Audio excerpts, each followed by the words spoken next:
Cobalah kalian lihat lensa kamera pada kamera DSLR, kamera compact, atau bahkan pada smartphone kalian. Pasti bentuknya bulat.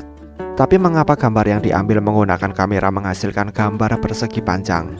Pertanyaan ini kelihatannya sederhana, tapi kami yakin tidak banyak orang yang bisa menjelaskannya. Jawaban dari pertanyaan ini bisa dijelaskan dari aspek sains ataupun alasan estetika. Check this out.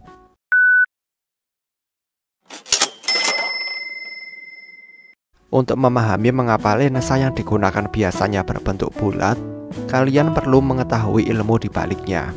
Fungsi utama lensa adalah untuk memfokuskan atau memusatkan cahaya. Objek visual atau gambar yang akan ditangkap menggunakan kamera akan memantulkan sinar matahari atau cahaya buatan ke lensa yang terletak di dalam kamera.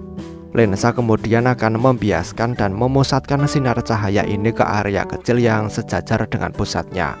Kualitas gambar biasanya ditentukan oleh kecerahan dan ketajamannya sebanding dengan jumlah cahaya yang diserap oleh lensa.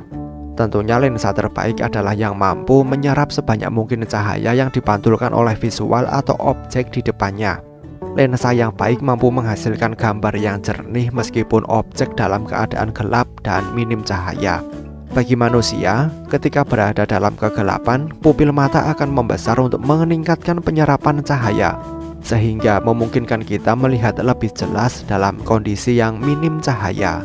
Setelah dipelajari, para ilmuwan menemukan jika lensa bulat cembung yang ditemukan pada mata manusia adalah bentuk yang paling optimal untuk meningkatkan penyerapan cahaya. Dari penelitian ini, mengapa bentuk bulat menjadi pilihan terbaik untuk lensa kamera? Di sisi lain, ketika lensa persegi digunakan, tingkat penyerapan cahaya akan berkurang.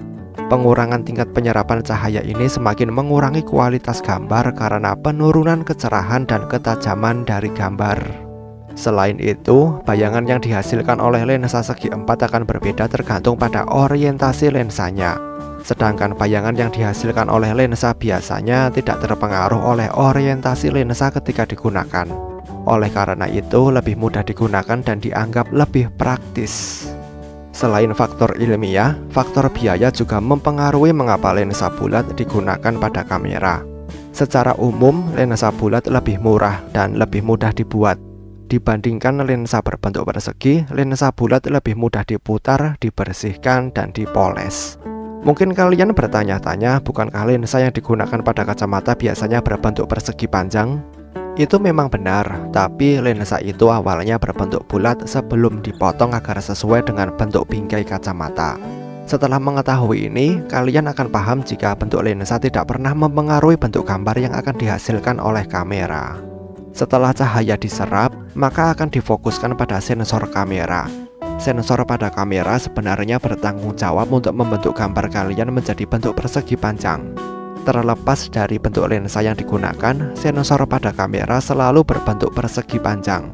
Di kamera yang lebih tua, sensor ini ada pada film foto yang digulung atau yang berbentuk roll.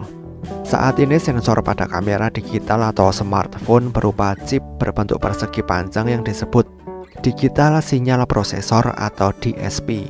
DSP ini akan menghasilkan gambar persegi panjang. Alasan utama mengapa sensor digital pertama dibuat dalam bentuk persegi panjang adalah karena alasan estetika, di mana kita sudah lama terbiasa melihat gambar dalam bingkai persegi panjang.